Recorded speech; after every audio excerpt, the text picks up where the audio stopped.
y'all had about a month off? Yeah, we had July. So is this the first meeting, first full meeting? Well, we had a work session last Monday. First, yeah.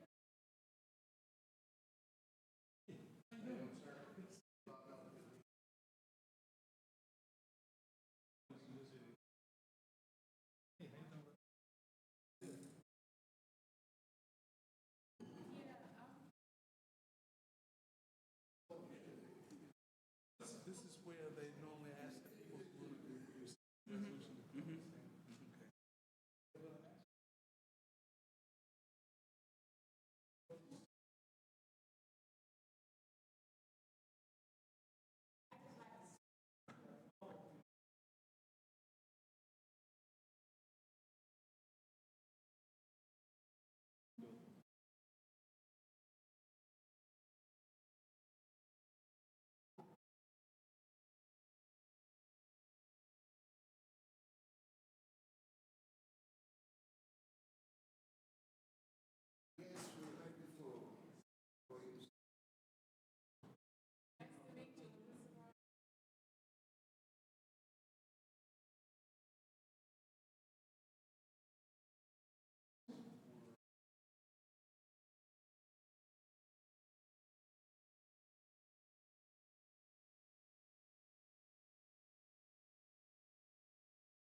Good evening, everyone.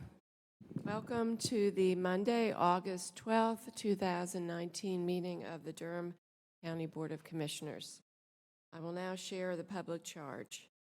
The Board of Commissioners asks its members and citizens to conduct themselves in a respectful, courteous manner, both with the board and fellow citizens. At any time, should any member of the board or any citizen fail to observe this public charge, the chair will ask the offending person to leave the meeting until that individual regains personal control. Should decorum fail to be restored, the chair will recess the meeting until such time that a genuine commitment to the public charge is observed. As a courtesy to others, please turn off cell phones during the meeting. And I now ask that we rise for the Pledge of Allegiance.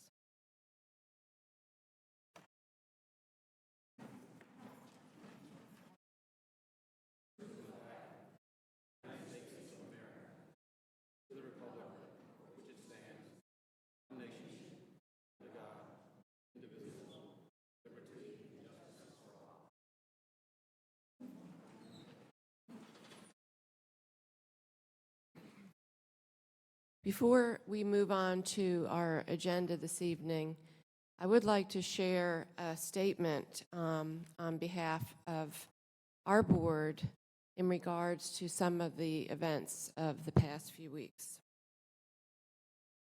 My board colleagues and I would like to make a brief statement in response to the traumatic events of the past 2 weeks. The mass shootings in Gilroy, El Paso, and Dayton, and the large-scale arrests by ICE of more than 680 people in Mississippi. These events have been horrific and senseless, but they have been especially devastating for the immigrant and refugee Latinx communities who have been the specific target of a hate crime and ICE raids. Durham County government is dedicated to the well-being of all people in our community. The motto outside our Health and Human Services building reaffirms that the vitality and success of our community is based on the health and well-being of all people in Durham.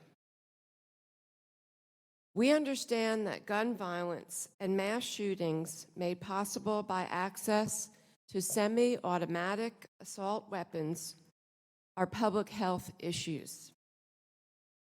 We understand that violence and the physical, emotional, and psychological harm it brings to children, adults, and families can lead to negative educational, employment, and health outcomes.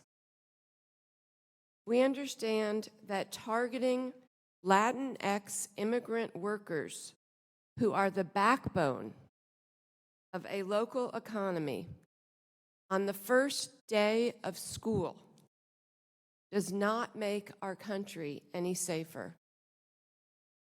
In fact, it undermines the well-being of every person in each community as the social fabric and economy are ripped apart, and orphaned children are now left to the care of their teachers, church members, and county social service staff.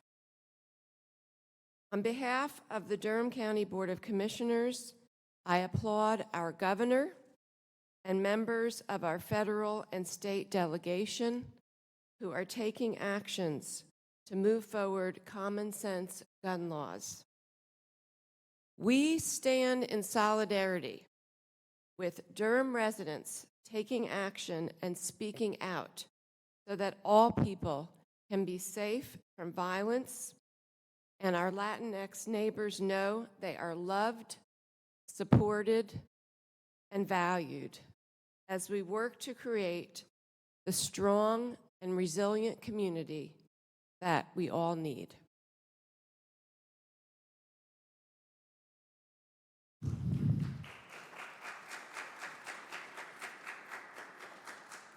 Thank you, and I'd ask that we just have a moment of silence right now in honor of all the people who have been impacted. And Commissioner Howerton. I personally, and I appreciate the statement, Madam Chair, on behalf of all of us. Individually, I have to say something and related to gun violence. Given that I've been impacted by gun violence, I have to have my voice lifted. You know, we want to see gun safety laws happen. And when you experience it up close, it's more than just a law that's occurring. And the thing that I've been thinking about since all of the shootings and all the killings that's been happening across this country, the one thing that I think about is none of it impacts personally the people in D.C. that makes the laws. Their children, their loved ones are not impacted. And we vote for them and put them in office.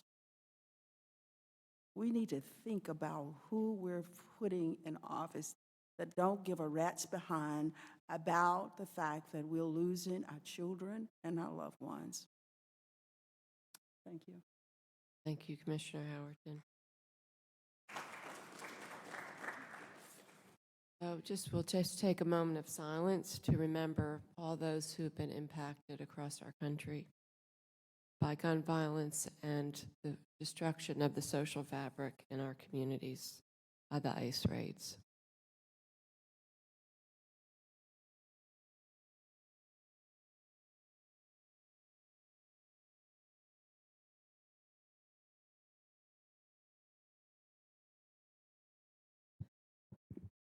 Are there any adjustments to our agenda this evening?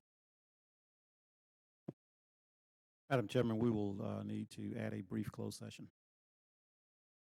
Okay, and you'll give me the language for that? Yes. Okay. Okay, so we will add a closed session at the end of our meeting. Okay, I will now share the announcements. Deco Rocks for City Hall Selfie Day on August 15th. Durham County government is taking part in the Engaging Local Government Leaders ELGL hashtag City Hall Selfie Day, an annual worldwide celebration of all local government employees and service, and we want to show that Durham County rocks. Durham County citizens and staff can show their love of local government on Thursday, August 15th by snapping a selfie right here on the steps of the Admin Building 1, 200 East Main Street, or any of your favorite Durham County facilities or buildings. Once you have your selfie, you can share it by tagging us on Twitter at Durham County, Facebook at Durham County Gov, or Instagram at Durham County Gov, along with hashtags City Hall Selfie and Deco Rocks to get recognized locally and nationally. Sounds like a lot of fun. Thank you to our staff for helping to make that happen. Have your say on Go Durham plans to restructure routes. Go Durham buses will be visible more often in January. The latest transit improvement plan calls for additional bus routes during the day and night. Customers can view the proposed service changes or leave additional feedback until August 19th. This is at the www.godurhamtransit.org website. We will have this information on our website as well, or by email at serviceplanning@gotriangle.org, or by calling 919-485-7526. MBK Durham Stakeholder Call. My Brother's Keeper Durham is excited to host a network call to provide updates on the mini grant process, partnerships, and other programs on Tuesday, August 27th at 2 p.m.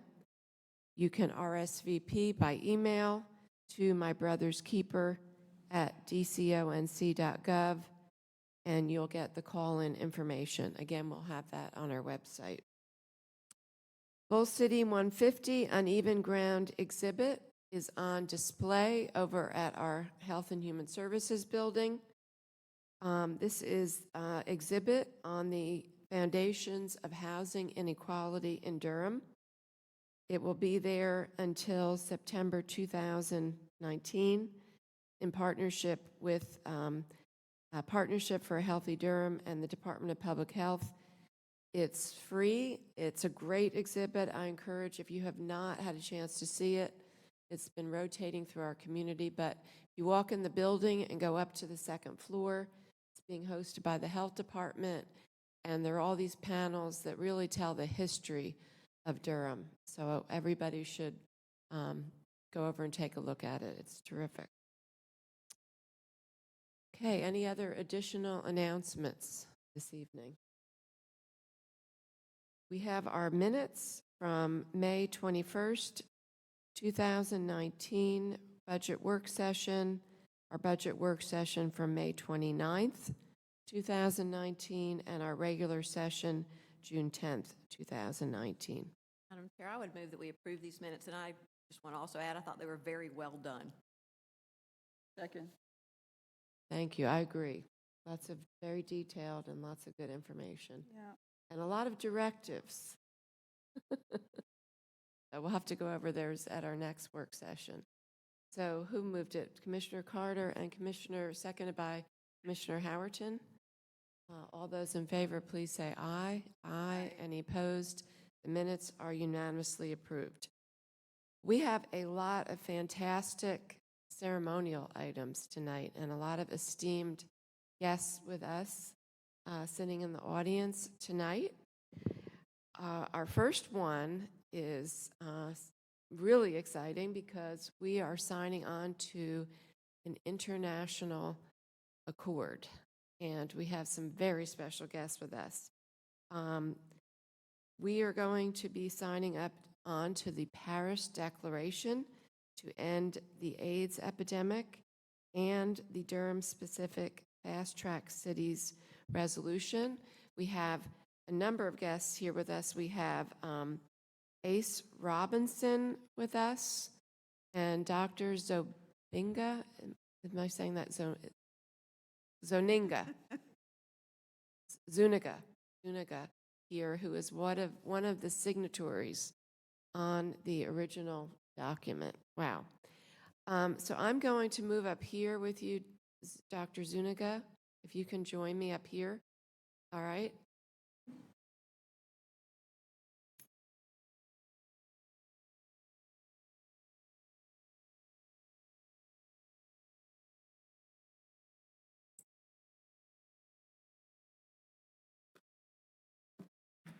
And I want to recognize Ace Robinson from Fast Track, and I think you have someone else with you. Thank you. Well, we'll have you come up afterwards as well. I am first going to read the resolution that Durham County is also signing to commemorate this event as well. The Durham Board of County Commissioners resolution affirming Durham County commitment to the Paris Declaration on fast-track cities ending the AIDS epidemic.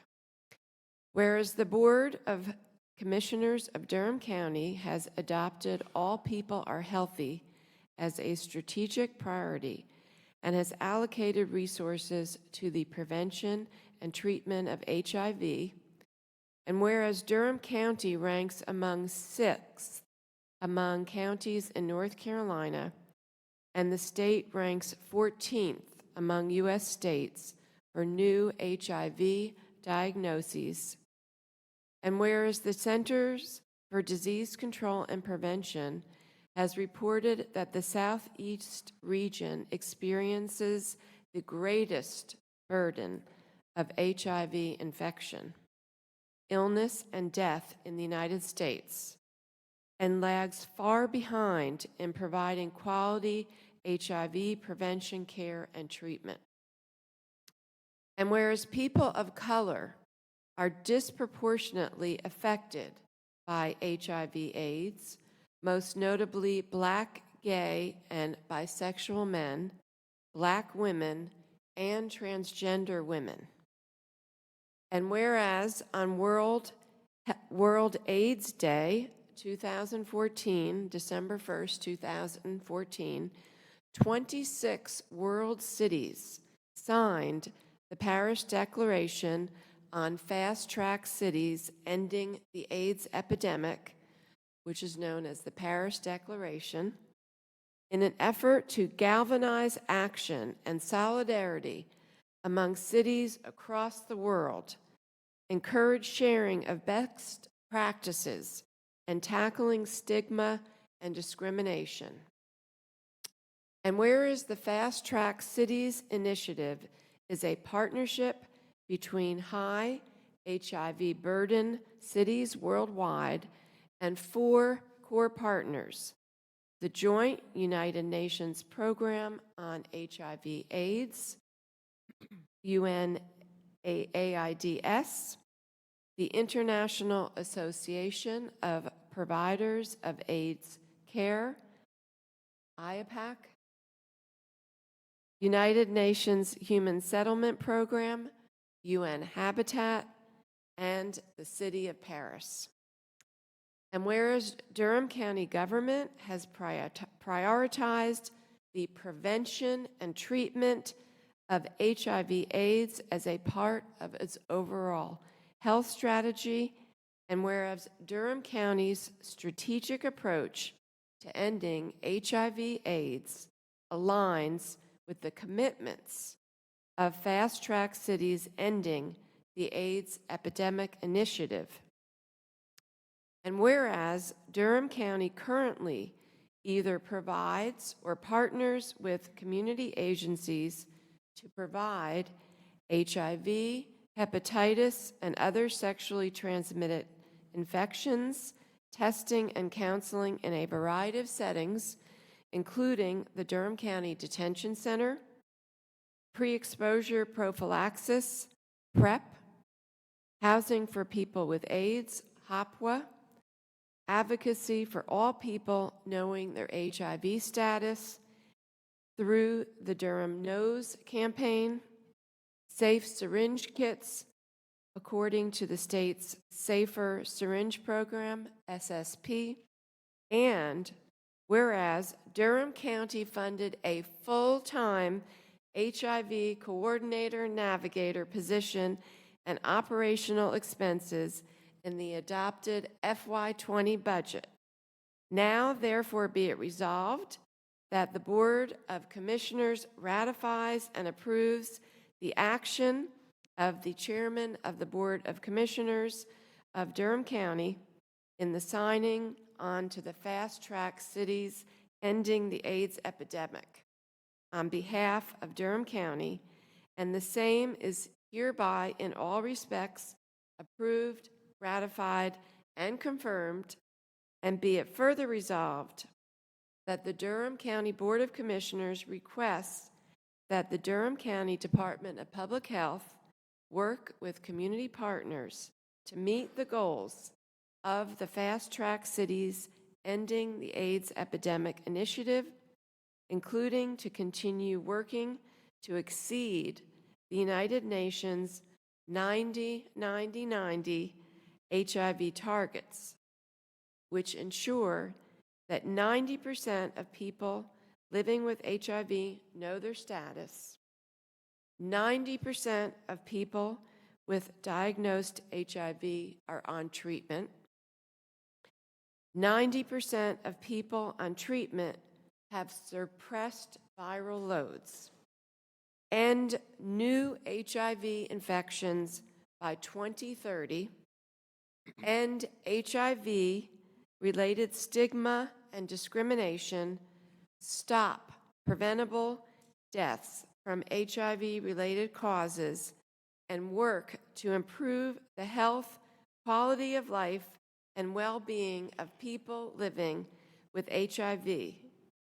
And be it further resolved that Durham County will seek to work with federal, state, nonprofit, and local partners in pursuit of this, and be it finally resolved that this resolution shall become effective upon its adoption, and that all resolutions and parts of this resolution in conflict with this resolution are hereby repealed to the extent of the conflict. This 12th day of August, 2019, Wendy Jacobs, Chair, James Hill Jr., Vice Chair, Heidi Carter, Brenda Howerton, and Ellen Reckow.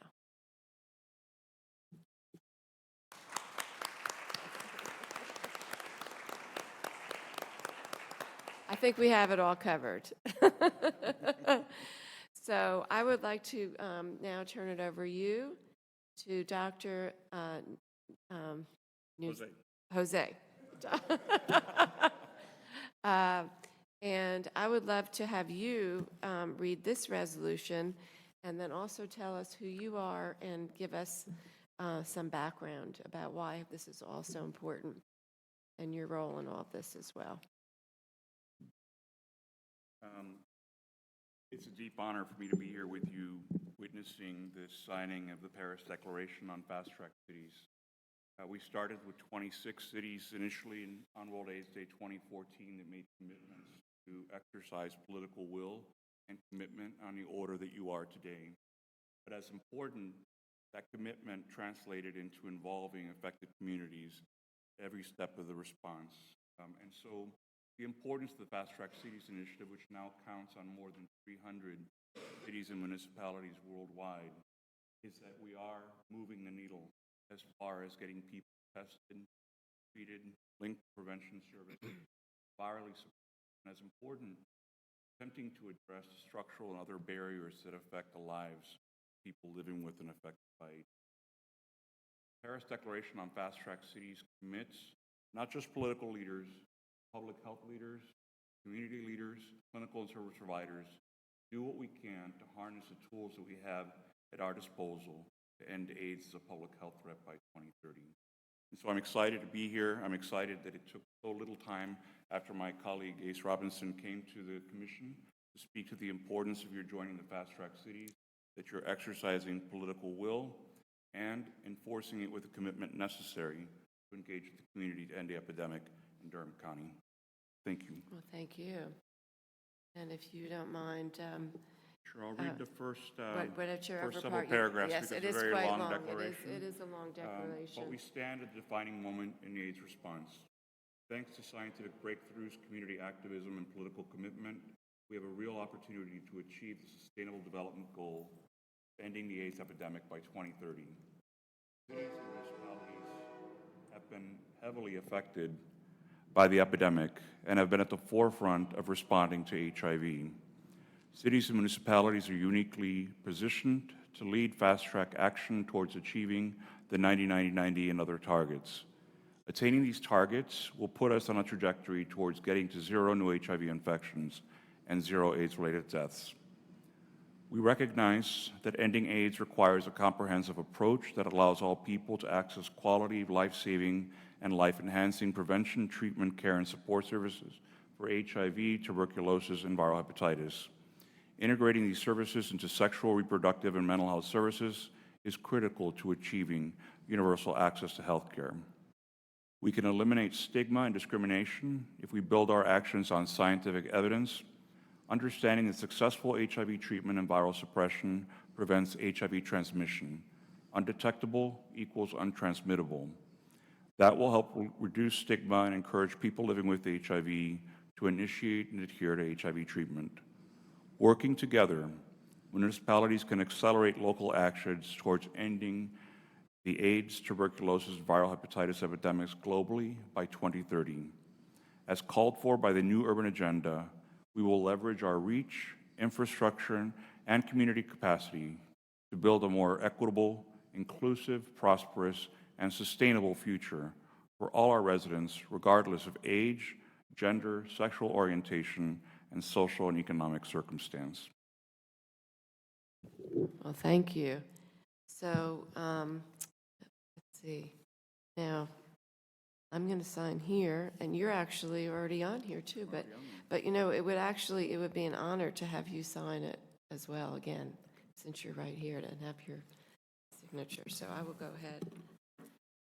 So the signatories on here, just to let everyone know, is Anne Hidalgo, the mayor of Paris, Gwinnea Carlson from UNAIDS,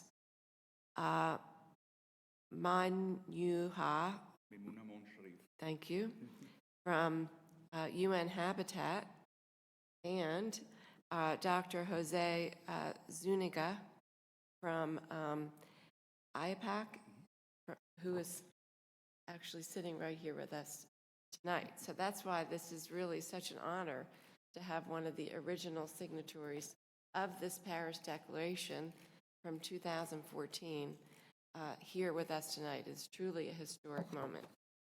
So I'm going to sign my name.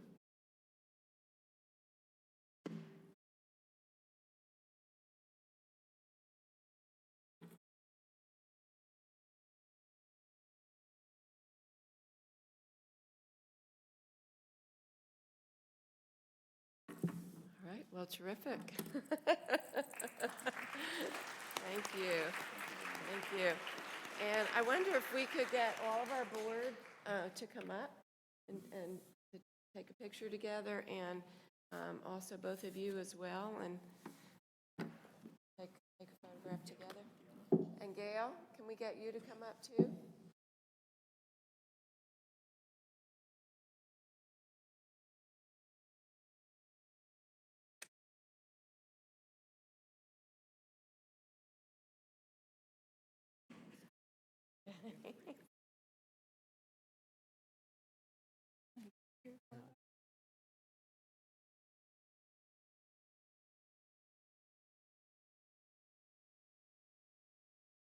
Thank you. And I wanted to give you all a chance too. I didn't know if you had anything you wanted to say. Okay. Good evening, everyone. My name is Tamika Evans, and I'm the Director of Global Public Health and Innovation for ViiV Healthcare, which is a subsidiary of GlaxoSmithKline and the only pharmaceutical company that is solely dedicated to ending the HIV epidemic. And we are just so proud and pleased to be able to support IAPAC as a sponsor for the Fast Track Seas initiative, and to have Durham join the multitude of other cities. And I was a Durham resident for almost 20 years, so it's been an extreme pleasure for me to be able to come back home, I should say, and to witness this. So thank you so much.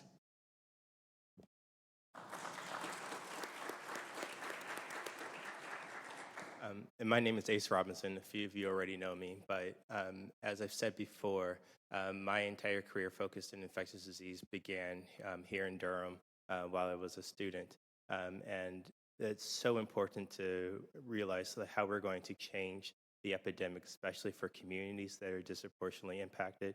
As the chair was saying, we already know that Black, gay, bisexual, transgender individuals are making up the majority of new infections, and we need to change that. We need to make sure that we get to the place where we're all moving forward together in a clear way, where we're going to not only reduce the impact of HIV, but make it a rare and hardly seen epidemic. We want to make sure that people are no longer dying of HIV. We all have too many friends who died, not talking about just in the 80s and 90s, but since the medication was available that could actually prevent that. And we want to make sure that doesn't happen to any other person. And I want to also thank Commissioner Carter, Commissioner Jacobs, and the rest of the county commissioners for really coming together and striving to ensure that this came forward in an effective manner, and not slow footing this, making sure that we are going to change the lives of people today, not in a couple of weeks, not in a couple of months, but today. So I want to thank you so much. And where's Gail didn't come up? Please. please, and thank you. I would like to acknowledge, because Gail has been she has been a part of our health department for 47 years and is about to retire. So, Wow. I tell the story that early in my career, I was seeing patients who had AIDS, and I was petrified because people were dying. We weren't really sure how it was being transmitted. I can actually remember sitting there to say I have mucous membranes in my eyes, and I may end up with this if I'm not careful. And then to end my career where viral loads are undetectable and people are living as if they had diabetes or some other chronic disease, and to talk about eliminating disease is just so wonderful. So I'm so pleased that the commissioners charged the Board of Health with deciding whether to recommend this initiative, and they jumped on it. They said, but we need more resources, and the commissioners followed through. So thank you for your commitment to taking care of our community. Thank you.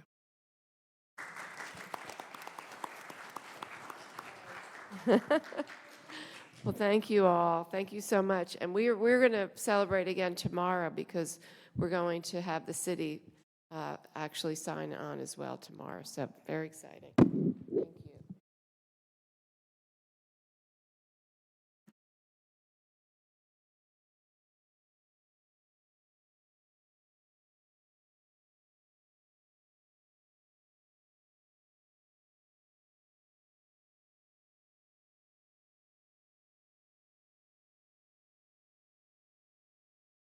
Okay, more good things to come. We have a proclamation honoring Algonquin Week in Durham County, and I would ask Vice Chair Hill if he would please share that proclamation. And we have a number of people, if you would please come up to the podium to please receive the proclamation, and we'd also love to have hear from you all as well on this momentous occasion. Durham Board of County Commissioners, proclamation honoring Algonquin Week in Durham County 2019. Whereas in December of 2018, the North Carolina Division of Archives approved the application put forth by Dr. E. Victor Maffo for a highway historical marker honoring the Algonquin Tennis Club. And whereas this marker will commemorate the 1922 establishment of the Algonquin Tennis Club by African Americans in Durham during the era of racial segregation. And whereas this marker will be the 24th historical state marker to be erected in Durham County. And whereas the Algonquin Tennis Club was associated with the American Tennis Association and sponsored numerous competitions that featured such legendary players as Althea Gibson, Arthur Ashe, and many of Durham's top tennis players. And whereas the Algonquin Tennis Club reached out and introduced the world of tennis to a wide array of young people in Durham for half a century. And whereas the Algonquin Tennis Club also provided space for civic, entrepreneurial, social, and political ventures in Durham's African American community. And whereas both the Durham Committee on Negro Affairs in 1935 and the Durham Business and Professional Chain in 1937 were founded at the Algonquin Tennis Club. And whereas several activities will accompany the official unveiling of the Algonquin Tennis Club marker on Thursday, August 15th at 6:30 p.m. at the W.D. Hill Recreation Center on Fayetteville Street in Durham. Now, therefore, be it resolved, I, Wendy Jacobs, Chair of the Durham Board of County Commissioners, and on behalf of the Durham Board of County Commissioners, hereby proclaim August 11th through the 17th, 2019, to be Algonquin Week in Durham County, North Carolina. This is the 12th day of August 2019. Wendy Jacobs, Chair, Durham Board of County Commissioners.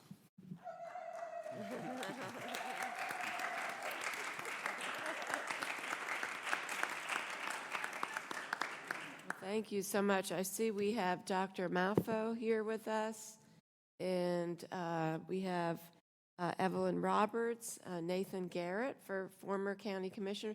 If you could please just introduce everybody who is with you this evening, and we'd love to have your comments about the proclamation and about this important event that you have all made possible for our community. Yes, I did. Thank you very much.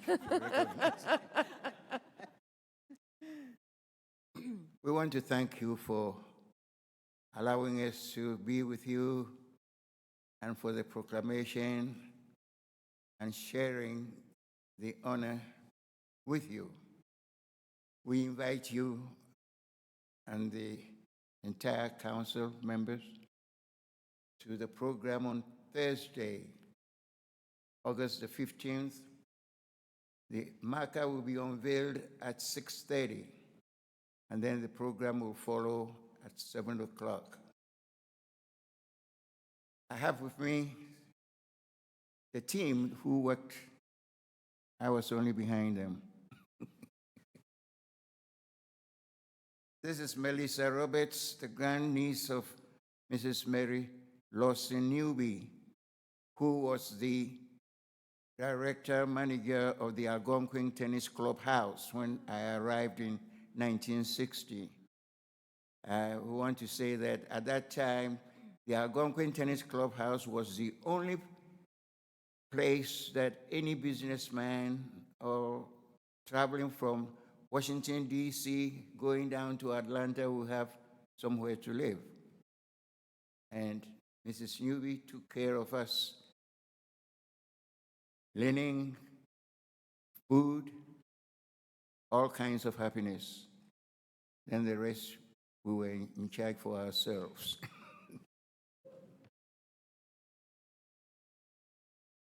Now, this is Mrs. Evelyn Roberts, the niece of Mrs. Mary Lawson Newby. That's her daughter. And we won't tell you what we did then, but we grew up together. And now today we are here again. Thank you. And then with me, Attorney Wanda Garrett and her husband, Attorney Nathan Garrett. They kept us going and helped very well. The language, everything. In fact, there was one member who is not here, Mr. Walter Jackson, who did most of the writing. So the stuff that you saw in Carolina Times was his work. And we thank you for that. Then, the city historian, Mr. Eddie Davis, right there. He's sitting down quietly. He's supposed to be speaking now, not me. But I'm honored that he allowed me to stand in his stead. If I did anything right, he did it. If I did anything wrong, it's my responsibility. Again, I see in the audience some friends.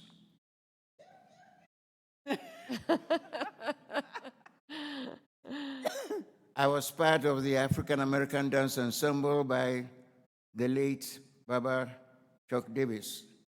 And so they were happy to join us today. And I'm sure if Baba Davis were here, he will do exactly what they are doing. Does it sound good? Now?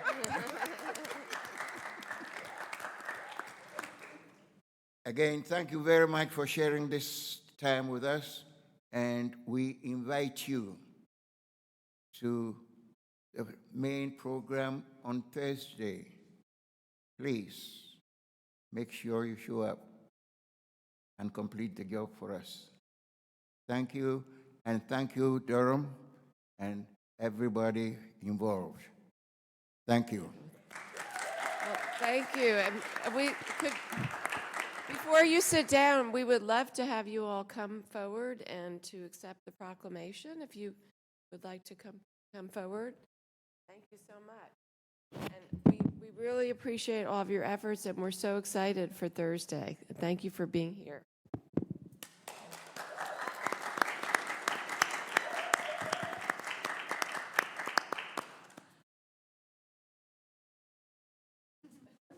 Betty, good to see you. Hey, beautiful. How you doing? Thank you. Always good to see you.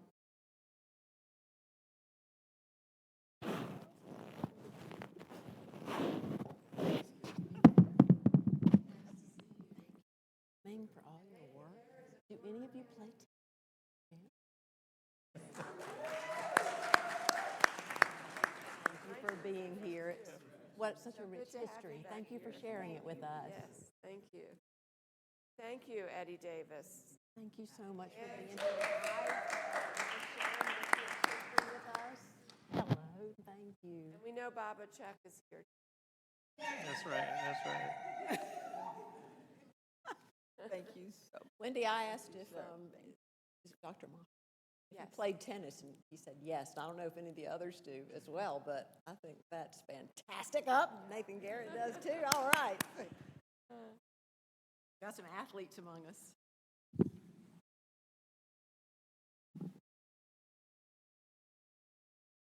Okay, we next have a Purple Heart recipient proclamation. I would ask Commissioner Howerton if you could please share that with us. Thank you, Madam Chair. It's my pleasure. Durham Board of County Commissioners Proclamation, Purple Heart Recipient 2018. Whereas the Purple Heart Medallion and American decoration that is awarded in the name of the President of the United States is the oldest military declaration in the world in present use. And whereas the Purple Heart was established by General George Washington at New Bern, New York on August 7th, 1782, during the Revolutionary War, as an incentive to the Continental Army, and whereas the Purple Heart is awarded directly or posthumously to members of the armed forces who are wounded or die from wounds received in armed conflict with an enemy force or while held by an enemy force as a prisoner of war, or are wounded or killed as a result of a friendly fire, or as otherwise designated by the President of the United States. And whereas the Purple Heart may also be awarded to a civil or foreign service employee from a U.S. government agency or department attached to a military unit performing intelligence, counter-terrorist, or other duties with the military unit wounded by international terrorists. And whereas a new design of the Purple Heart Medallion was issued on February 22nd, 1932, and whereas the recipients of the Purple Heart has known the meaning of sacrifice in the preservation of the United States of America and the preservation of national interest at home and abroad.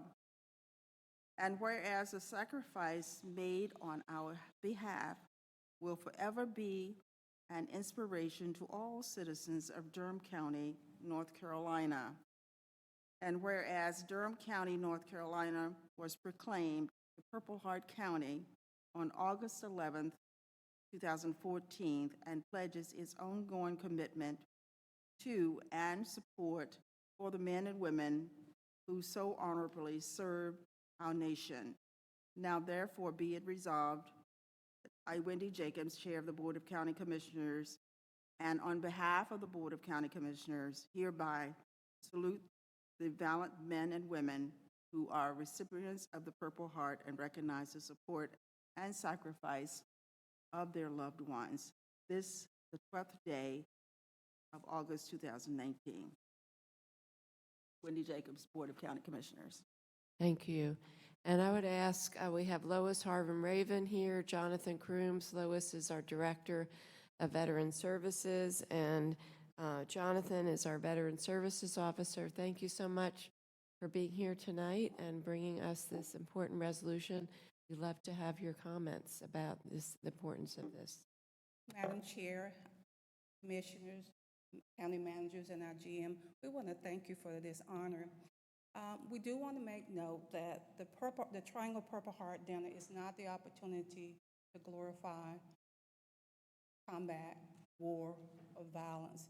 It's an opportunity to let those that were wounded or killed on active duty, their families, to let them know that they are not forgotten. It's also an opportunity for them to gather and to commemorate with each other.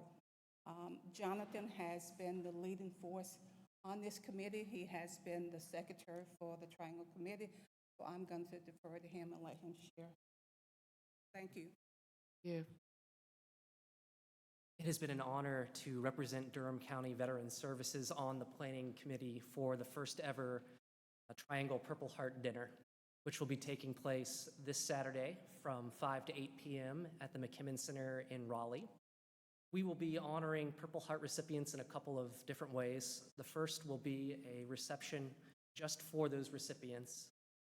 The highlight of the evening will be a saber salute in which honor guards from local law enforcement will be holding up sabers under which the Purple Heart recipients will walk under. And for many of these veterans, this may be the first time that their sacrifice has ever been acknowledged publicly. And the evening will continue with several other presentations, including honoring Gold Star mothers, the mothers of those killed in the line of duty or in combat, followed by a meal and fellowship together. So we thank you for considering this proclamation for us. The entire community is invited to attend. Each Purple Heart recipient or Gold Star mother dines for free, along with 2 guests. The sponsorship fundraising has gone so well that this past week, the committee has opened it up such that any veteran who would like to come and attend and be part of the celebration may attend for free. And general admission tickets are $25 each.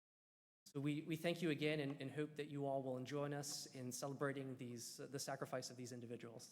Thank you very much. Well, thank you. And Jonathan, thank you for the leadership role that you have played in organizing this.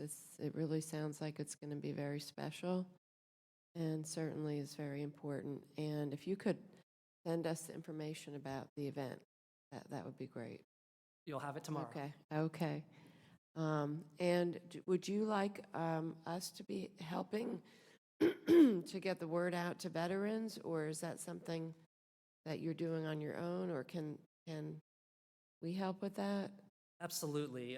I can certainly send you the flyers, and any further word that you can spread would be wonderful. There has been a news story on abc.com, but we would love to spread it further as there are still tickets available. We would love to see the event sell out. And so anything that you could do to share the word would be wonderful. Okay, great. Well, thank you so much. And if you also now come to receive the proclamation.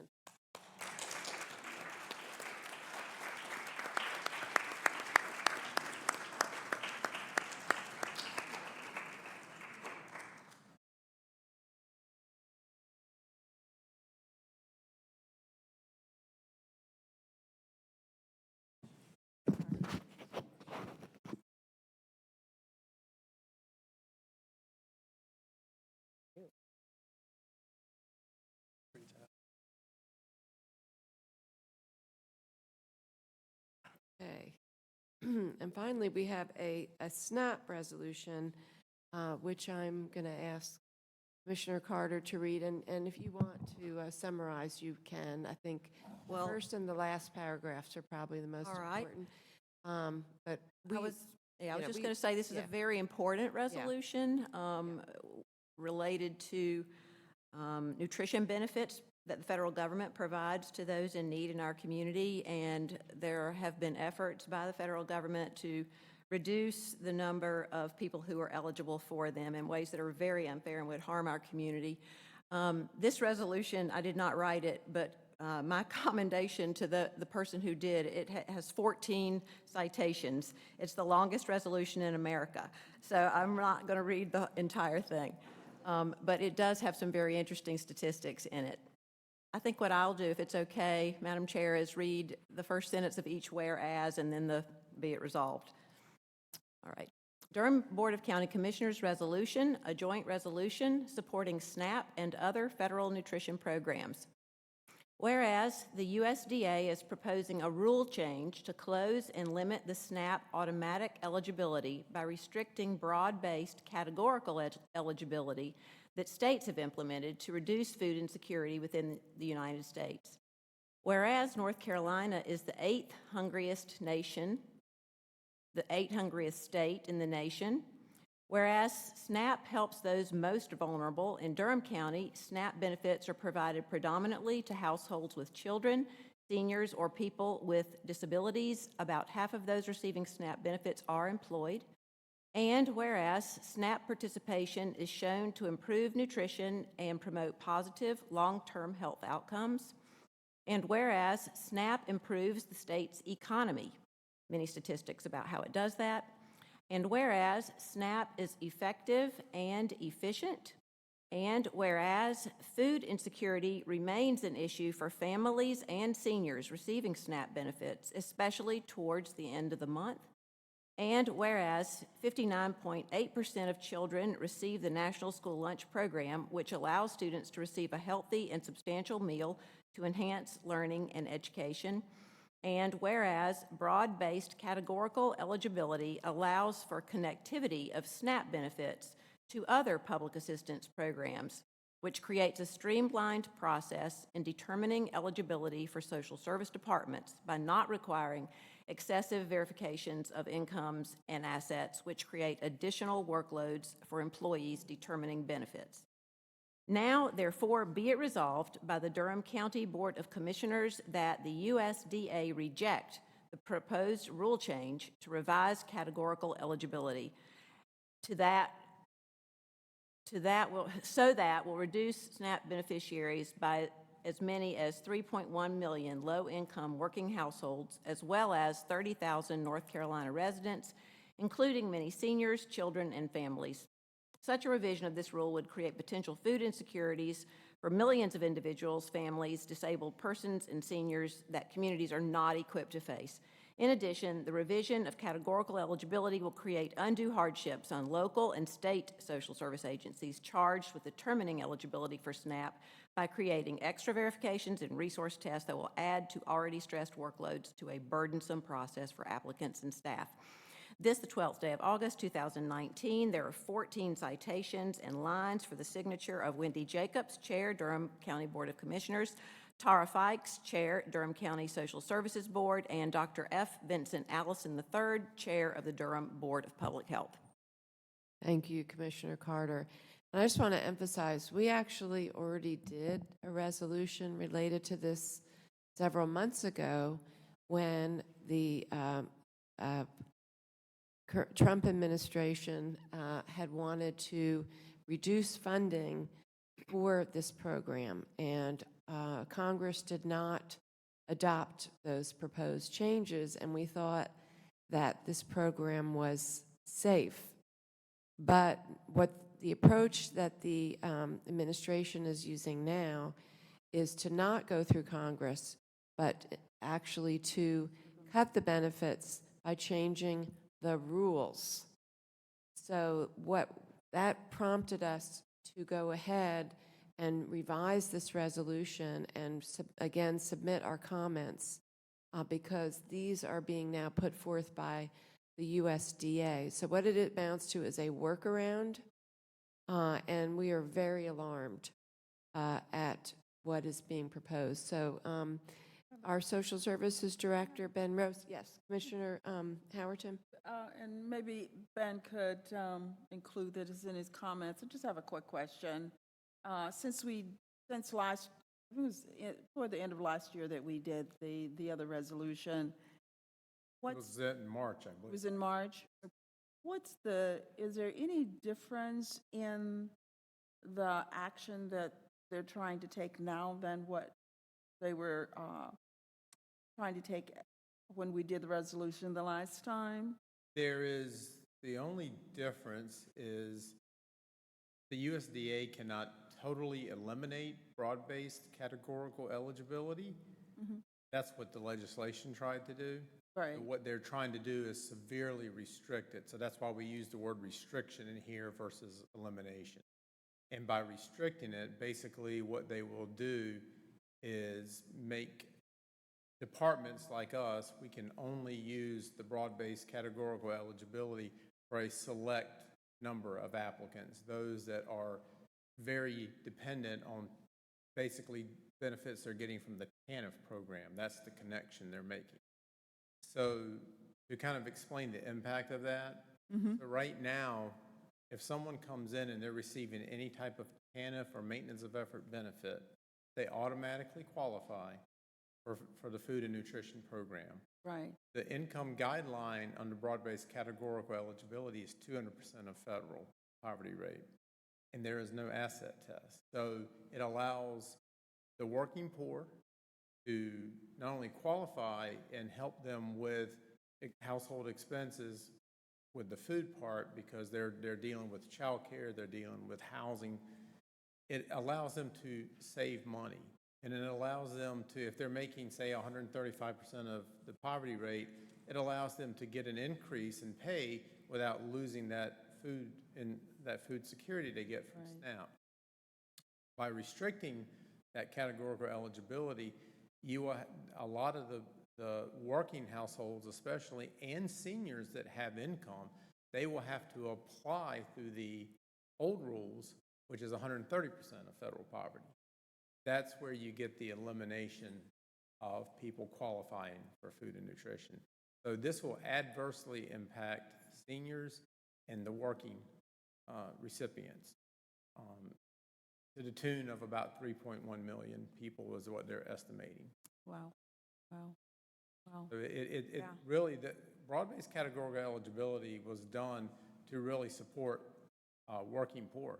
It was to recognize that there are people in our communities that are working 2 and 3 jobs, and this benefit helps them with a basic necessity in life so that they can use their incomes to support the housing, the child care, the utilities, the other expenses that we all have.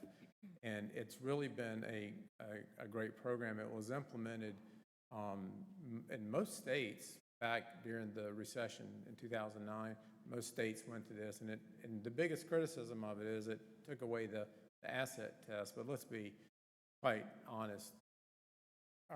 The people we're serving do not have thousands of dollars sitting in the bank. Yeah. Most of them are at the 120 to 140% of poverty.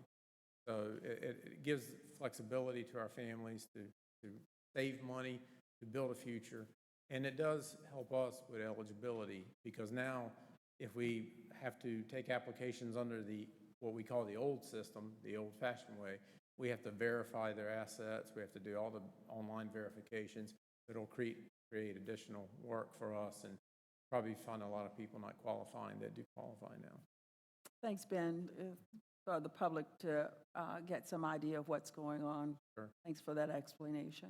It's complicated, but yet that's the best way to simplify it. It is a way to basically reduce the numbers receiving food and nutrition. So thank you. Commissioner Hill? Thank you, Madam Chair. I think it's unconscionable that in the wealthiest nation on earth that we would subject 3.1 million people to hunger or food insecurity. I think there's a lot more that could be said about that. Won't say it, but I just think it. You want me to say it for you? You can't. It's a special place. There's a special place for people that do that. There's a special place in hell for people to do that. Yes, Thank you very much. But no, yeah, I think it is just unfortunate that this would even be considered. But thank you for Yeah, doing. and I think it's important to reemphasize as well, too, even with the SNAP program, we still have families and households that are food insecure. Because the SNAP program is a supplement, and with the rising cost of life, we still, even with SNAP, we still have food insecurity. So you're right, I think it's just going to emphasize and make it that much worse. Thank you so much, Ben. So we really wanted to, again, sound the alarm about this. And we will have the Social Services Board and the Public Health Board to also sign in. And we have to submit our comments. And we will share this also with our federal and state delegations so that they're aware that this is going on. This also, the other alarming thing is that this impacts the school lunch program. Some children will lose their eligibility. And we all know that we can't expect our children to learn and be able to concentrate and do well in school if they don't have enough food to eat. Very good. So again, thank you. And I've signed the resolution, and then we'll pass it on to you to bring to Social Services Board. So All right. thank you.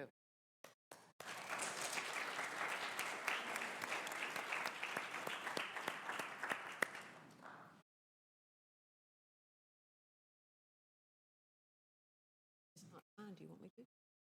I mean, yes, you have. Okay, Ben, here you go. Everyone, but.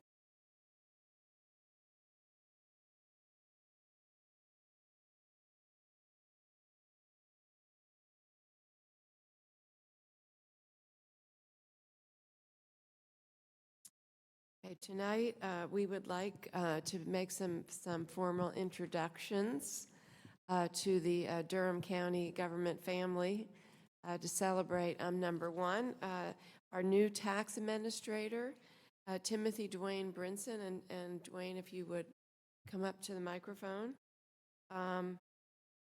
Dwayne started on July 1st. Now, was that before or after? Wasn't that around the same time your wife had a baby? We were in labor the Monday, I guess it was July 8th. Okay. We had the baby on July 9th. Okay. I was going to ask, but I chose not to. It was probably a good decision. Yeah, we just had a baby. So, Dwayne, we are really thrilled that you're here with us. Dwayne came here from Orange County, our next door neighbor. Hopefully, they'll still be talking to us at this point. But we're so glad to have you here, and we'd love for you just to have a few minutes to tell us about yourself. Sure. And I'll be brief. I made some comments at the work session, too. Thoroughly excited to be in Durham. I love Durham, all it stands for. Coming in after a reevaluation. We just did a reval in January 1st, 2019. So it's been busy. I have a lot of work to do. I have to thank Ms. Teresa Hairston, Claudia Hager for making my transition as easy as possible. And I guess the bottom line is that I'm going to do whatever I can to contribute to Durham County's goals and mission, and I look forward to serving. Well, thank you, Dwayne. The tax department is a very important department. We cannot do what we do. We can't fund all of our programs and services and pay our employees if we aren't able to have any tax revenue. So we know you have a very important job, and we want to do all that we can to support you. And I do want to recognize Teresa. I hope you had a wonderful vacation. And we really appreciate you, and I know the support that you're giving to Dwayne. So welcome. Thank you. Okay, next we want to recognize Maceo Carlton. Where's Maceo? Maceo, can you please come up? So we have a number of Maceo's family members here. If you could please recognize your family members, and we can have them stand as well. All right, we have my dad, Maceo Jr., because I'm the third. We have my sister, Sonia, my nephew, and my brother-in-law. Well, thank you all for being here. And Maceo, we are really excited, has a new position with us. He came to us as a, let's see, what was your title? Senior Administrative Assistant. You came here in 2014. So 5 years later, we are so proud that we have a new Deputy Clerk, Maceo Carlton. So, Maceo, we'd love to give you the opportunity to share a few words. Well, thank you all.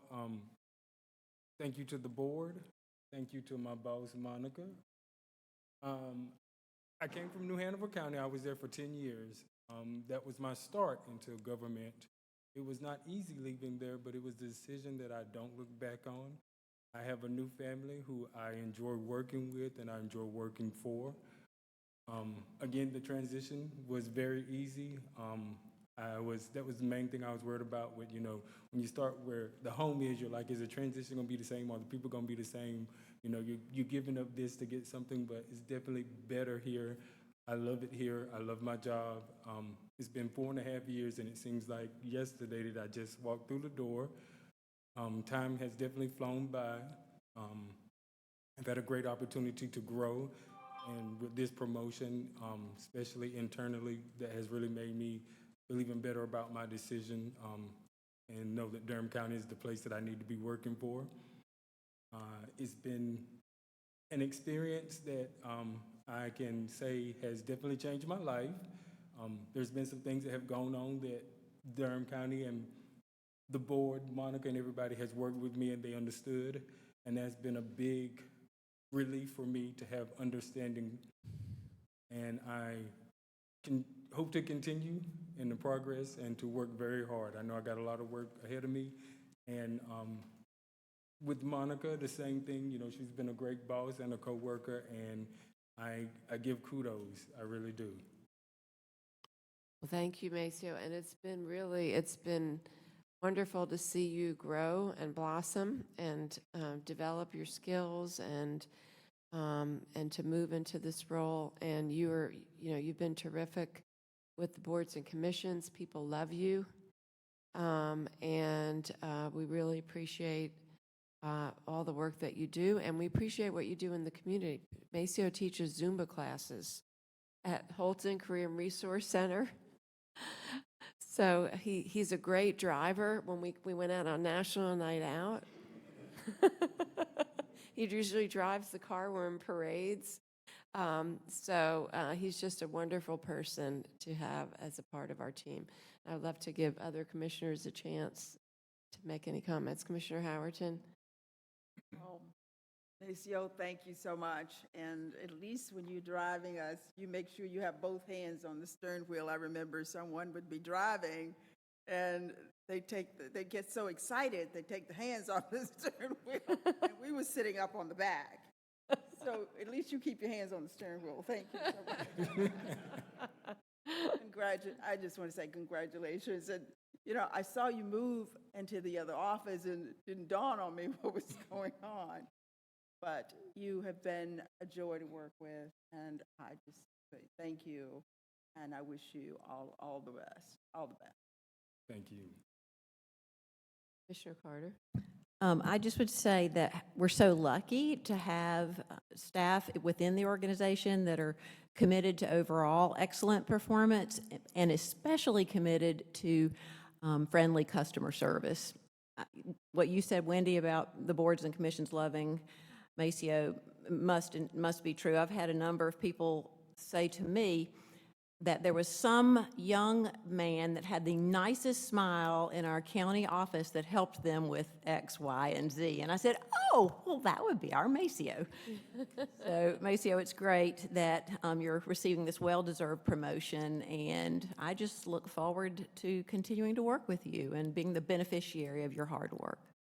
Thank you. Commissioner Hill. Maceo, again, congratulations.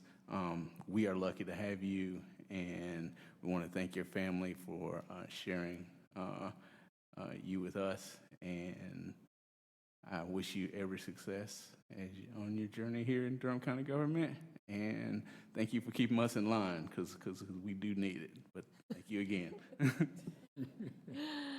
All right. Thank you. Thank you all. Yes, thank you, and thank you. It's great to have your family here, especially your dad. I know you're very proud of your son. Did a good job. Okay, I skipped over one very important item. The National Association of Counties has recognized our IT department for, Greg, how many times is this now? Second time. But we've been in the top 5. Let's see. We have, okay, so let's see. 3 places up from a year ago, and the 4th time in 5 years that we've been in the top 10. So I would love to, Greg, for you to tell us about this award, which is the 2019 Digital County Survey. 2nd place in the category of 250,000 to 499,000 population, Durham County, North Carolina. This is in the entire United States. 2nd place, the 2nd county, 2nd place in the entire United States. So Greg, our IT director, love to hear from you. Well, good evening. First, I want to thank you all, the board, county manager, county attorney, general managers, department heads, for recognizing the accomplishments that we've made since being here in the county. As you indicated, this is 2nd place. We tied with Chesterfield County, and so we're getting close. We're not there yet, but we're getting close.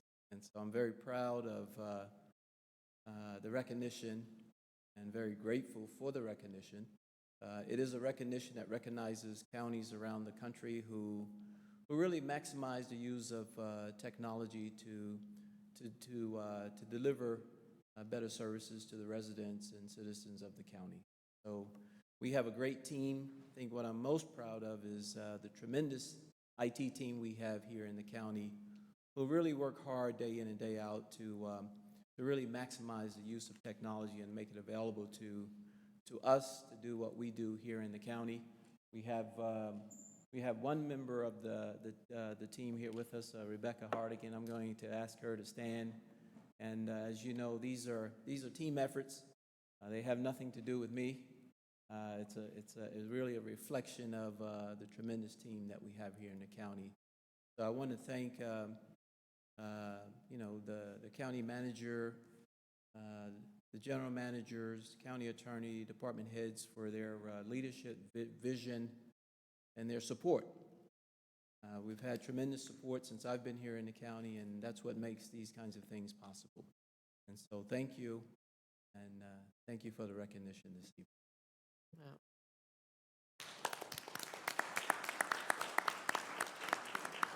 Well, thank you, Greg, and we're always glad that we don't see Durham County's name on that list of cities and counties that,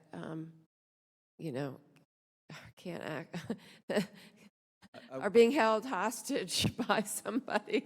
So we appreciate all that you do behind the scenes, really. It's the kind of thing that goes unrecognized, but cybersecurity is such a big threat all over the world now, and the work that you do, all of your staff, every day to really make sure that we can function is incredible.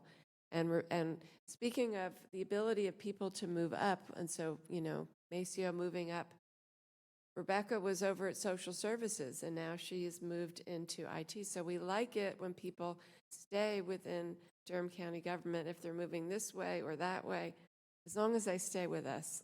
So Very good. Thank you. So thank you. Yes. The one thing I forgot to mention was 18 months ago when we got the top 5 award, I had a boot on the right leg. Yeah, I noticed that. I remember. Yes. So I now have a boot on the left leg, Drew. My wife tells me, stop getting these awards. Well, who the heck is number 1? That's my We're goodness. tied for second. You do have. Number one. Virginia. You just want to save on shoes. That's what it is. Sorry about your foot, but congratulations and thank you.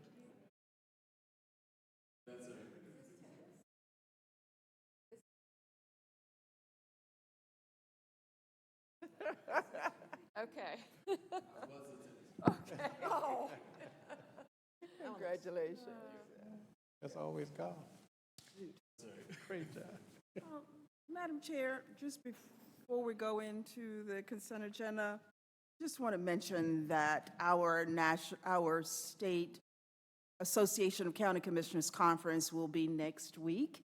I think the most of us are attending that, but just for the general public, they don't see us around. We are having our conference in Guilford County, and that starts on Wednesday and go through Saturday. And, you know, that conference provides a lot of education that we attend and come back with information that helps to support the work that we do. Thank you. So we have, next is our consent agenda, and are there any items that people would like to pull from the consent agenda? 19-0365. 19-0. 365. 365. Okay, do you want to pull it, or do you want Let me, a question, and actually Greg just left. Okay, anything else? Okay, why don't we take that up now? Okay, 05. Could you read that for us? Sure. We have so many tonight. Sure, it's Board of Elections, Oh, Board computer, of Elections, okay. rental and contract approval. Okay, so Derek, if you would come up, thank you. Quick question. In the reading, I couldn't see how many laptops would actually be. That's multiple laptops over multiple elections. I'd have to give you, have to get specific figures, but for the upcoming cycle, it's 181 per event, and we haven't determined the exact number for the 2020 primary election. Okay, you said 181? Yes. Okay, all right. Thank you. Maybe a memo, we just did a memo, that'd be fine. Okay. Thank you, sir. Okay, so we have items 19-0214 through 19-0368 for consideration. Move for approval. Second. Moved by Commissioner Howerton, seconded by Commissioner Carter. All those in favor, please say aye. Aye. Any opposed? The consent agenda is unanimously approved. I just want to highlight, there are a lot of things on here, but there's some really great things that I want to make sure the public is aware of. A significant grant for our main library for an inclusive space for people who have sensory issues, and there will be a special facilities in the library, which is really exciting. Also, we're going to be doubling our electric charging station capacity, and we are increasing our psychiatric services in the detention center. So that's just a few of some of the really great things. And don't forget the STEM program. There was so much in there. I didn't want to pull it all out. Right. Yeah. Yeah, a lot of great things. So we have a public hearing to consider allocating economic development funds to MERC. We voted. You voted on that? Yes, Voted on you that. voted. We have with us tonight a number of folks from the chamber. Do we have anyone signed up to speak? Nobody, not even the chamber. Well, Brian's got his form.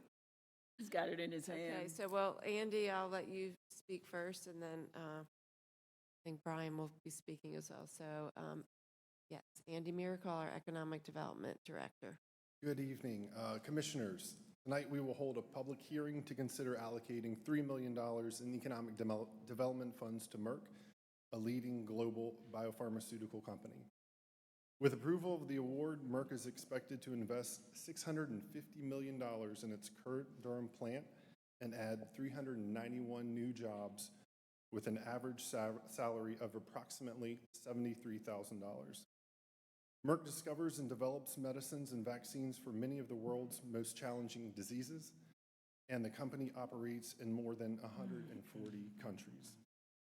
As part of this project, Merck will build a new production facility at its Maurice R. Hillman Center for Vaccine Manufacturing in Durham.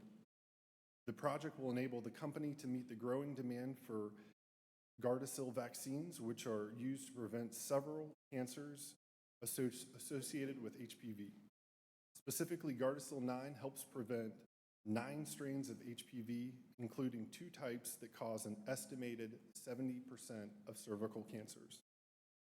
Merck has been at the Durham location since 2004 and has made a significant impact on the community and the local economy since that time. Merck's presence has elevated Durham County's status in the life sciences industry and has paved the way for related companies to create jobs here as well.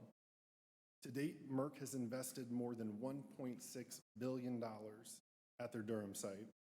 Just as importantly, Merck has been engaged in the community and helping to shape the workforce of the future through partnerships with DPS, Durham Tech, NC Works, and the BRIGHT program, all relationships that we encourage as well. The company meets the economic development policy requirements related to health insurance and wages that meet or exceed the county's average per category of employment. Further, Merck has agreed to make reasonable efforts to participate in a number of workforce development partnerships that are enumerated in the agenda, many of which they are already participating in. Merck's project in North Carolina will be facilitated in part by a job development investment grant that was approved by the state's Economic Investment Committee on July 25th.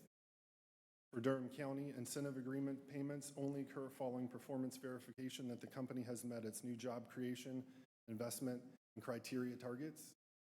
Staff is recommending that the county provide $3 million in economic development investment funds subject to certain performance goals being met by Merck related to timing and amount of investment, employment creation, and maintenance of the created jobs, as well as partnership engagement criteria. Thank you. Andy, questions from commissioners? Mr. Howerton. Just one. What are the trainings that individuals have to have for the jobs? Can you talk a little bit about that? Sure, we would need to put that information together to get the specifics to dive down in what those jobs look like, and that is certainly one of the things that we'll be pursuing with the company as we move forward. There are a number of training opportunities at Durham Tech that speak to the employment possibilities that the jobs will be coming online in the next few years. So getting that information so we can share that with the community, particular to the specifics for each job, is something we will be working on.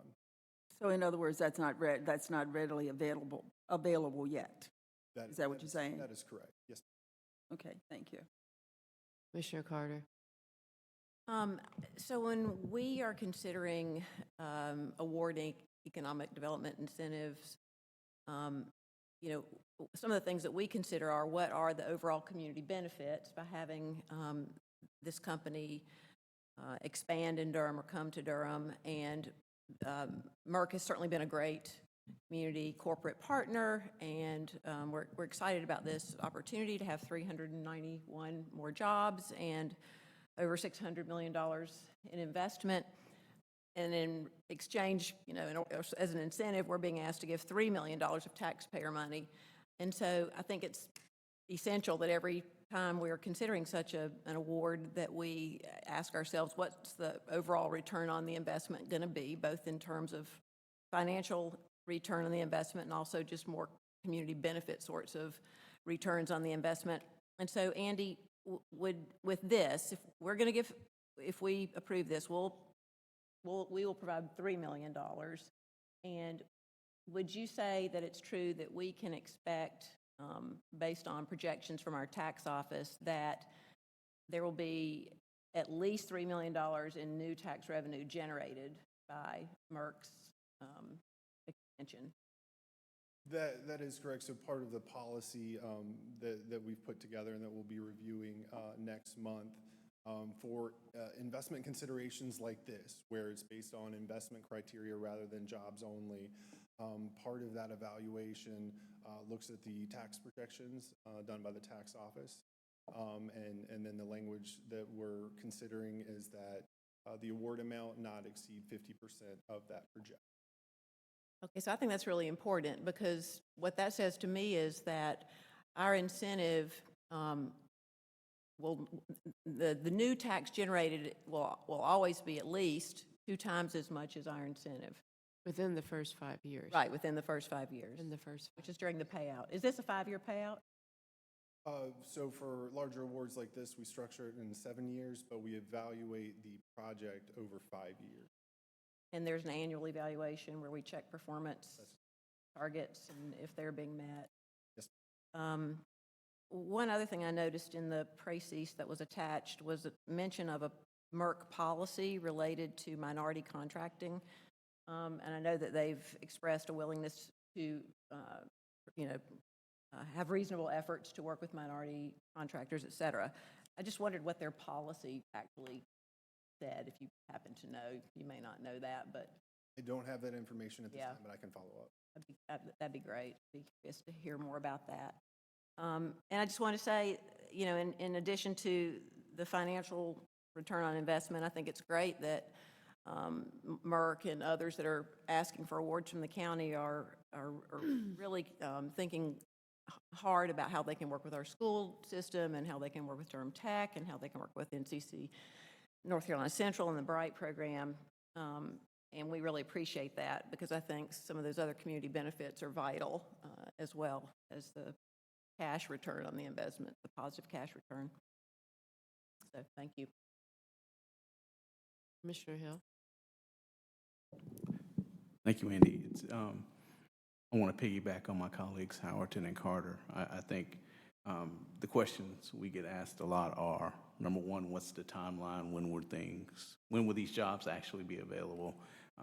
As Commissioner Howerton was saying, or was asking, what qualifications or what certifications will I need to get these jobs? And as Commissioner Carter was saying, what's the benefit for Durham County? I think that, there's people may not want to do the deep dive, but they do want to have an understanding of what Durham County and the citizens are getting out of it. And I do appreciate the information that you're giving us today and the information we'll be getting later about these the other things that were mentioned by my colleagues. So thank you. Commissioner Carter. Forgot to ask. So tonight we would be approving the amount of the incentive award at $3 million. But there's still another step in the process related to contract negotiation. Can you help me understand the next steps in the process and how we will or will not be involved in those? Absolutely. So that will be the next step in the process, is execution of the agreement, and per prior conversations and correspondence we've had with the board, we will share that information with commissioners prior to execution of the agreement. Do we approve the agreement? I mean, will we actually see something written that we have to approve, or this is in effect approving an agreement that has yet to be written?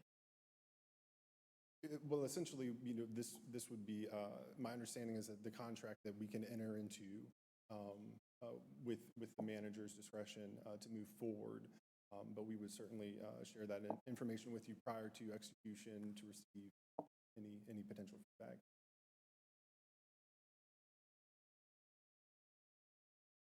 Yeah, I would just like to jump in, because I think the board would definitely want to see the contract first, because I think our concern is that, the devil's in the details. And, we're really concerned about ensuring that we have this pipeline for the education to work pipeline for our residents. And there's some fantastic community benefits that are described here but I think they have to be incorporated into the contract. So we definitely would want to somehow sign off on that in some way. That's really important for our board. So how would that be done? We have yet to go through the specific details, but we will certainly we'll confer with the team and look to move forward and incorporate your feedback on that process. Okay. Okay. Well, I'll just add that as my colleagues have said, our policy, we have a policy where we look at basically getting a return on our investment within the first 5 years. And can that information be included in our packet, what we get from the tax office, those projections? Is that something that can be included in our agenda packet? So we're currently vetting that information through the proper channels to see what we can share moving forward coming out. Okay. I think if we can, that would be helpful. But we do first get an assessment done about projected tax revenues from the actual capital investment. And, when we announced this with the Commerce Department, I made the comment that we're really lucky that manufacturing is shrinking in other places in the country. We're really lucky that here in Durham County we have opportunities like this, because when you have a company like Merck that's going to invest $650 million, I don't know, Mr. Manager, do you know the last time we had an investment at one time of $650 million? I don't know how recently. You have any idea? Oh, we've probably had a couple in the pipeline, and of course, remember the incentive again that we did for Park Center, that investment. So it's, for manufacturing, there's a lot of equipment, and so it's really important for our having a diverse tax base so that we can pay for our schools and things like that. And then, of course, the jobs, my understanding is that there are going to be, Brian, when you come up, you can maybe tell us more about this. Starting salaries for operation jobs at $61,000 and support function jobs starting at $80,000, which do not require advanced degrees for these jobs. So I will now open the public hearing, and we have one person signed up to speak, Brian Fox. And if you could please tell us your name and address. Good evening, Brian Fox, 300 West Morgan Street. I'm Vice President of Public Policy at the Greater Durham Chamber. And Madam Chair, Commissioners, Manager, staff, and neighbors, thank you for the opportunity to speak in appreciation of your support for this great company and the life-saving work that they do globally. We have representatives for the company here, and as you're aware, this performance-based grant helps leverage state resources in addition to Merck's significant investments in property and, most importantly, people. We are truly fortunate to be able to help create a variety of entry points, as you referenced, into our workforce, especially somewhere where their careers will be nurtured and will continue their great partnership with our community. Thanks to Mr. Miracle, Mr. Brinson, and the whole team here, and we look forward to continuing to work together on the many ways we can all support this cycle that supports each other. Thank you. Thank you, Brian. Any questions for Brian?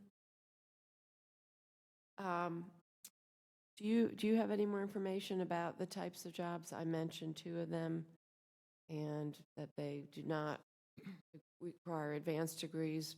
You're correct, ma'am. There are a number of different functions that will be created here, many of which are already operations that we support through Durham Tech and the Bright Center and other great community resources.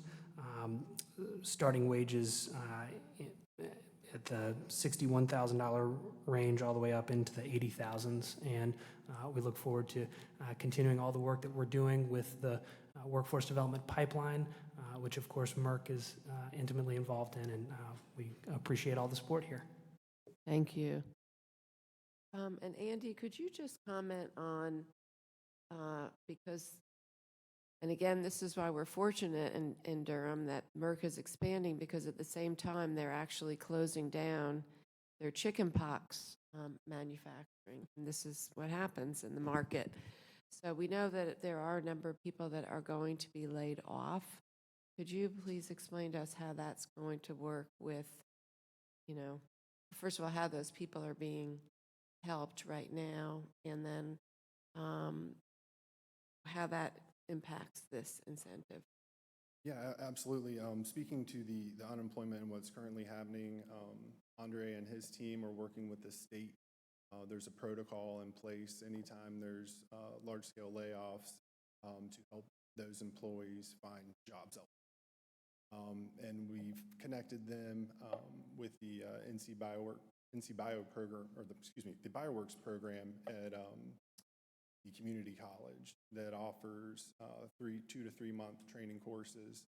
So any of those employees that need just a little bit more certification to get a new job, they certainly have that opportunity. In terms of the contract, those jobs will have to be replaced. It was 150 positions, so those jobs will have to be replaced before our new jobs count starts. Okay, so the 390 jobs have to be on top of replacing the 150. Okay. So were that 150 people, were they Durham citizens, or are they overall? It was a mix. It was a mix. It wasn't, they're not all from Durham. I don't have the specific number on those employees, but generally speaking. It would be good to know how many of those impacted our citizens here in Durham. You could let us know that at another time, please. I'll see if I can get that information. Thank you.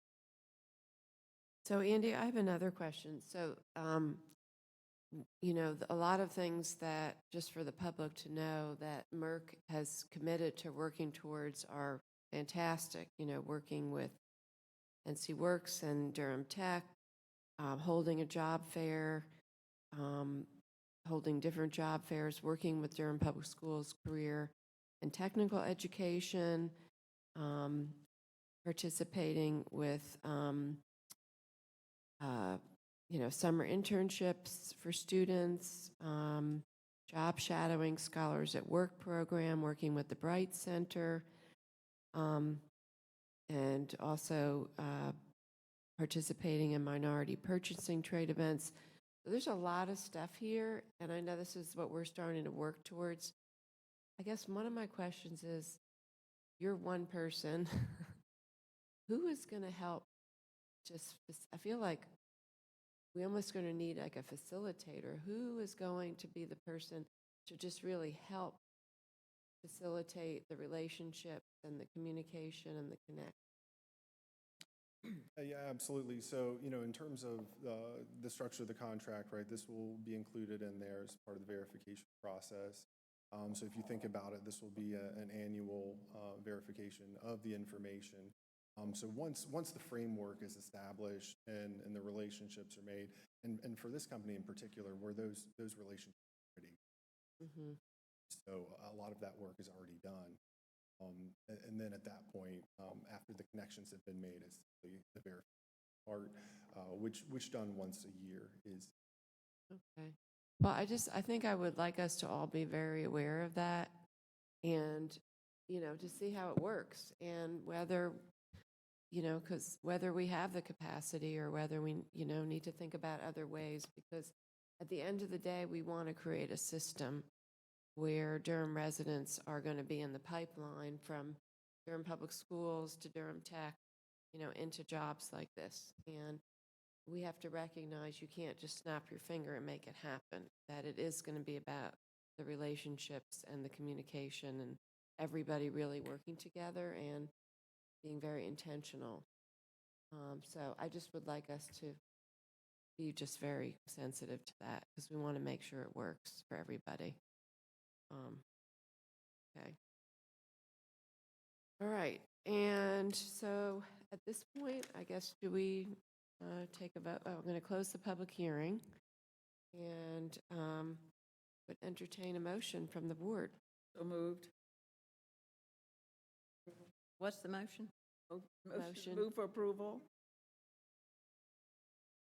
So motion to approve the $3 million incentive to Merck for their investment in new jobs. And James, did you second? Seconded by Commissioner Hill. All those in favor, please say aye. Aye. Any opposed? And the incentive is unanimously approved. I would actually like to get on everyone's calendar. I'll send the information to Monica tomorrow. We are all invited to come out to Merck on September 26th to have a conversation about how we can all work together to really facilitate the workforce pipeline. So I want to make sure we get that on our calendar. I'll share that information tomorrow. Do you already have a time for that? No, I do not, but I just want to get the date on everybody's calendar. So we now have a closed session item.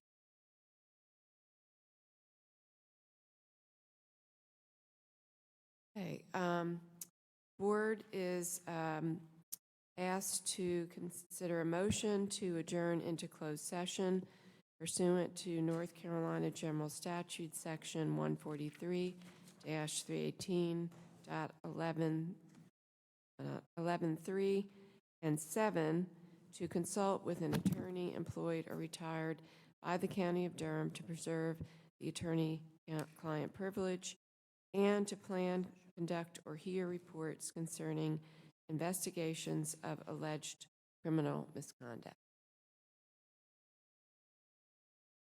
I move that we go into closed session for the reasons stated. Moved by Commissioner Carter, seconded by Commissioner Hill. All those in favor, please say aye. Aye. Any opposed? We're unanimously adjourned to closed session.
We have adjourned from closed session and given direction to staff.